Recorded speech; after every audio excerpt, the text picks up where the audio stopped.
Alright guys, this is it. I've been using the MacBook Air for over a week now and it is way more powerful than I thought it is. So let's get right into the video. Last week I posted a video about my first impressions and the unboxing of the device. So if you want to know all the specs and stuff, you can go and check that up in the link above or down below. But what we're really going to talk about today is just my whole thoughts with the laptop, what I've really missed about it, what I've thought were key things that I really enjoyed about using this laptop for the last week. And for your information, if you haven't watched any of my videos, I've been using the M3 Max MacBook Pro. This thing has been my workhorse for a very long time, so switching it up to an M5 Air sounded like a huge downgrade to me. Actually, it surprised me way more than I could have ever thought of. First of all, I wanted to do the negatives about the laptop because there were so many positives that outweigh the negatives that I just had to go into the negatives first. My first negative is that I'm still in the dongle life. So if you watch my previous videos about the MacBook Neo, I've been using the SD card dongle, and this thing I have to use or carry with me all the time.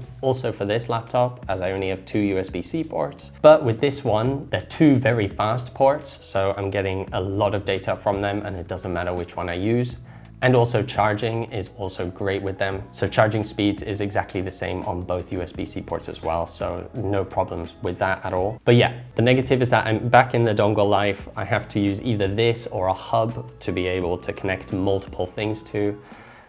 But it's just very messy and I don't have anything really that uses USB-A anymore. So even if I bought like a hub that can have an HDMI port, an SD card slot and USB-A's, I don't actually have a USB-A cable anymore. The two USB-C ports are fine. Just having more I/O ports would be handy for me, especially if you could fit an SD card reader in this slim of a device. That would be amazing. And that's the only real downside that I've been having with this laptop because everything else has been pretty much perfect.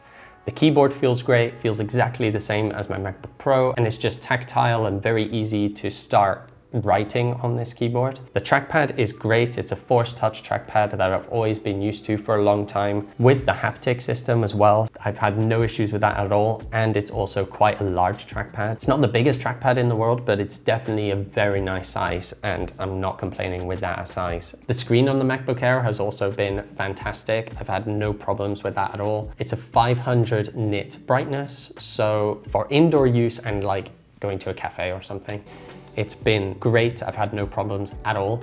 I haven't really tried it outside, but to be honest, where I live, it just hasn't really been sunny. So yeah, I couldn't really test that much. The screen brightness is great. The sharpness is also great. It just looks really crisp and really sharp. So it's a nice display to look at and I wouldn't complain at all with this. A killer thing, of course, is you have the MagSafe charging, and this just enables you to have the USB-C ports fully out and ready to use for anything else. Just gives you that flexibility of plugging more things in when you're charging the laptop at the same time. Of course, if you're using an external display, you have to use one of those USB-C ports. But overall, whilst charging, you're still pretty much getting a USB-C port back, so that's good. The battery life has also been really good. I charged the MacBook to 100% and just did all the tests with that 100%. I ended up getting to around 40% of use of the laptop. That was over 3 hours of testing the device and going through every type of Cinebench test, all the transfer speeds, the renders as well. It's been through a lot and the battery life is very good. If you're planning on just using it for websites and just looking, like just shopping and entertainment really, then expect an all-day battery life, if not a little better. The speakers have also been pretty good. They're not as loud or bassy as my MacBook Pro, but they're definitely nice speakers to listen to, and I wouldn't say, oh, they're really terrible. And especially for a laptop in this price range, it's really good speakers. So all in all, it's just positives. And that brings me really straight into the testing of this, because the testing of this has just been unreal to me. Comparing it with my MacBook Pro this time, just for reference. I also have the Neo numbers, of course, so you can check that video later. But what this thing can do, I might have to trade my MacBook Pro in. I'm gonna leave the best two tests for last because they're just that impressive, to be honest. Firstly, I just wanted to test the USB-C speeds. So exactly the same what I've done with the MacBook Pro as well as the MacBook Neo transfer speeds. I have used the Samsung T7 Shield drive. Using this drive makes it very easy to compare all three computers together and just give a overall score, really. So I've tested both USB-C ports on this and I've got exactly the same score on both, with a write speed of 950, averaging at around that, whilst with the read speed, I've been getting something like 650 to 700 megabytes per second. And the speeds of these two USBs are just more than fast enough for me to be able to edit my videos off of, as I edit all of my videos off of this drive, and gives me flexibility as to where I'm going to be plugging in the hard drive into. So this is the test that I used and thought I might have to give in to an M5 chip, either a Pro or Pro Max, because it was really quick. So I tested it on Cinebench. Now, the single core score test on my MacBook Pro M3 was 549, which I thought was pretty quick, and especially compared to others, it was quick. But then I tested this one. This one got 732, so it outpaced it by like 30%. And I'm like, oh. As soon as I saw this, I thought, wow, how can you have a single core score performance that impressive from a quarter of the price laptop, this thin, like unbelievably thin, and it does something like this? I was really impressed already. So then I started to look at the multi-core score. Of course, I'm comparing it to an M3 Max. So this thing is completely kitted out, cored up to the brim. And this thing, of course, is the maxed out M5. So it has the 10-core CPU as well as the 10-core GPU. So I do expect it to be quick, but not this close. With the MacBook Pro, I got a multi-core score of 5,952, whilst with the MacBook Air, I got 3,475. It is still a bit slower in the multi-core side, but it's getting closer and closer. And for a close to entry-level MacBook Air, this has been an amazing speed test so far. I also noticed I could check the GPU score in Cinebench, so I decided to do that as well. With the MacBook Pro, I got 54,349, so pretty high.